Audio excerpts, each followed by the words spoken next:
Мен биринчиден маселени башка плоскостька которбосоңуздар.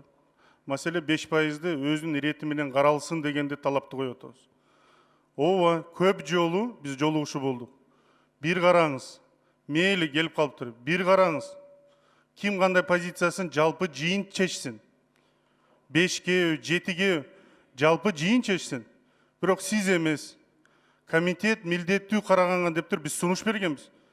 Көп жолу сүйлөшүүлөр болгон, маселенин башка плоскостька. Анан кээ бир балдар бүгүн катарсис болуп атат бир Атамбаев убакта мындай болду дегенде болупчу. На полусогнутых икрамга чуркап жүргөндөр алиге чейин эле на полусогнутых жүрөсүңөр. Токтоткулачы мындай бири-бириңерди. 9%-ды 106 добуш менен кабыл алынган. Ушул жерде парламенттик угуу болгон. Дастан Арсбекович отурган жерде Иса Шишимкулович өткүзгөн парламенттик угууну. Монтип бир күндө алып келе салып түрткөн эмес болчу.